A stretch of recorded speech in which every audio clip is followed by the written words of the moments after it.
Hello students, welcome to maths vibes. आज हम discuss करेंगे सीएसआई या नेट 26 नवंबर 2020 में जो रियल एनालिसिस से क्वेश्चन पूछे गए उनका हम कंप्लीट सोल्यूशन करेंगे। ये है part 4।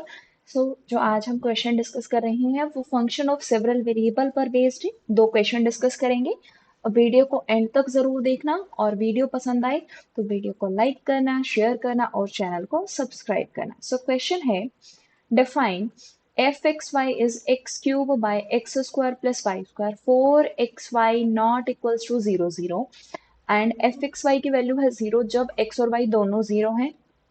Which of the following statements are true? The first one is f is discontinuous, second one is f is continuous, third is all the directional derivative of f at 0 0 exist, and the fourth one is f is not differentiable. इस question को हम करते हैं। सबसे पहले हम f देखते हैं कि हमें क्या गिवन है। f हमें गिवन है x cube by x square plus y square जब एक्स वाई नॉन जीरो है, और जीरो जब एक्स वाई की वैल्यू 0 0 हमें गिवन है।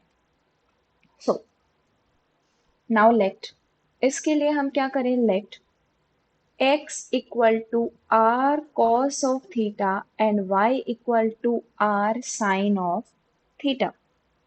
तो f of r cos theta r sin theta ये क्या बन जाएगा, x cube r cube cos cube of theta divided by r square, that is r cos cube of theta. अगर हम ऑप्शंस में देखें तो हमें कॉन्टिन्यूटी, डिसकॉन्टिन्यूटी या डिफरेंशिएबिलिटी ये सब हमें 0 0 पर चेक करने हैं। एज r टेंड्स टू 0, जैसे ही r 0 को टेंड करेगा इसका मीनिंग है x tends to 0 and also y tends to 0, it means x y tends to 0 0। अगर ऐसा हुआ तो f हमारा कहाँ टेंड करेगा, 0 पर। This implies f is continuous at 0 0। Limiting value, this implies limit x y tends to 0 0 f x y, ये हमारी 0 y, this is equals to f at 0 0। इसका मीनिंग क्या है कि f is continuous at 0 0। तो हमारा फर्स्ट ऑप्शन में बोला गया कि डिसकॉन्टिन्यूअस होगा, तो ये हमारा डिस्कार्ड हुआ, सेकंड हमारा करेक्ट हुआ। अब हम देखते हैं कि फंक्शन जो है वो 0 पर डिफरेंशिएबल होगा या नहीं। डिफरेंशिएबिलिटी चेक करने के लिए हमें सबसे पहले पार्शियल डेरिवेटिव्स फाइंड करने पड़ेंगे। पार्शियल डेरिवेटिव्स देखते हैं, हमें पार्शियल डेरिवेटिव्स चेक करने हैं एट 0 0। 0 0 पर पार्शियल डेरिवेटिव जब हमें चेक करने हों तो हम क्या लिखते हैं, f of limit h tends to 0 f of 0 plus h comma 0 minus f of 0 comma 0 divided by h। now limit h tends to 0 f of h comma 0, ये हो जाएगा हमारा h cube by h minus 0 by h। So इसकी value बना गई। इसका मतलब partial derivative at 0 0 is 1। Now partial derivative हमें फाइंड करना है with respect to y। f at y limit h tends to 0 f of 0 comma h minus f of 0 comma 0 by h। f हमारा define है x cube by x square plus y square. यहाँ पर first factor की value 0 है तो overall value 0 आ जाएगी। It means f y at 0 0 is 0। हमारा partial derivative with respect to y की वैल्यू भी, y की वैल्यू 0 आ गई। हम इसको डिनोट कर देते हैं कैपिटल A से, इसको डिनोट कर देते हैं कैपिटल B से। अगर हमें डिफरेंशिएबिलिटी चेक करनी है तो डिफरेंशिएबिलिटी के लिए हम क्या कर सकते हैं, f of limit h k tends to 0 0 f of 0 plus h 0 plus k minus a h minus b k. इसकी हमें लिमिटिंग वैल्यू देखनी है इसका जो भी यहाँ पर फंक्शन के फॉर्म में रिप्रेजेंट होगा वो वैल्यू जीरो को टेंड करनी चाहिए। तो हम इसकी वैल्यू फाइंड कर ले। f of h comma k, this is f of h comma k minus ah minus bk, where a is partial derivative with respect to x and b is partial derivative with respect to y. So f of h k क्या है हमारा h cube by h square plus k square minus इसकी value हमारे पास आई h and a की value 1 है, b की value 0, तो ये आ गया। Now h cube minus h k square divided by h square plus k square. So इसकी वैल्यू क्या आ गई minus H K square by H square plus K square. तो इसमें हम क्या कर सकते हैं, अब देखिए अगर हम k equals to m h इस पाथ के कॉरेस्पॉन्डिंग ले तो लिमिट हमारी एग्जिस्ट नहीं करेगी।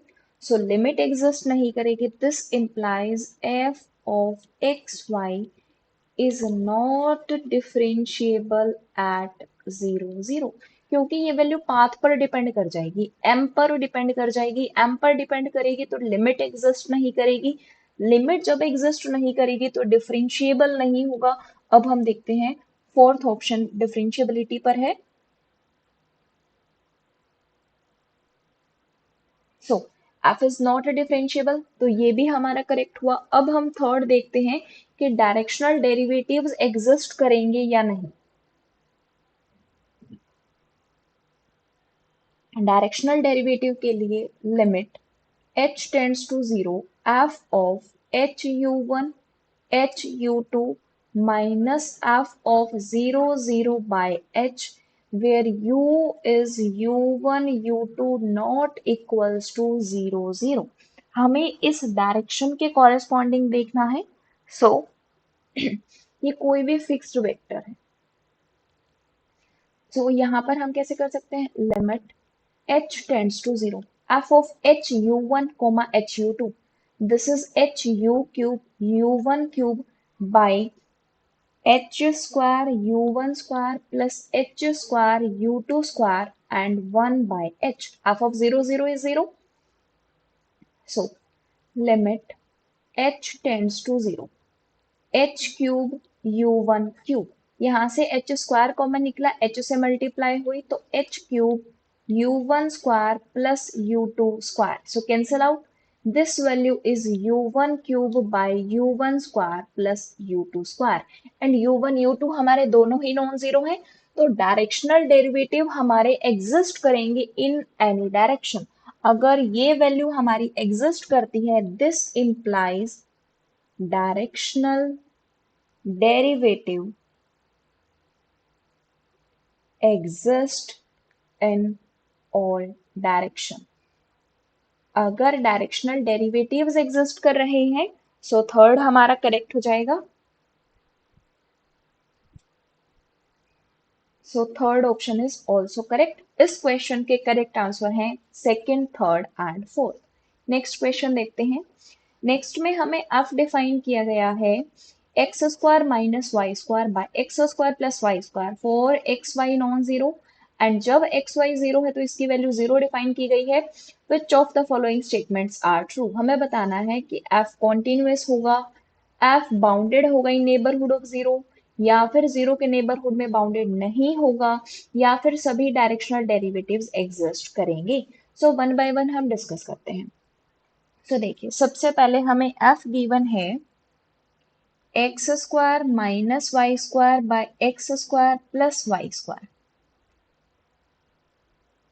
सो y को हम चेंज कर लें,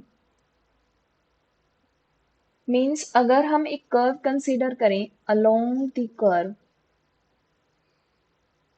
y equal to m x, अगर हमने ये कर्व कंसीडर की तो f of x comma m x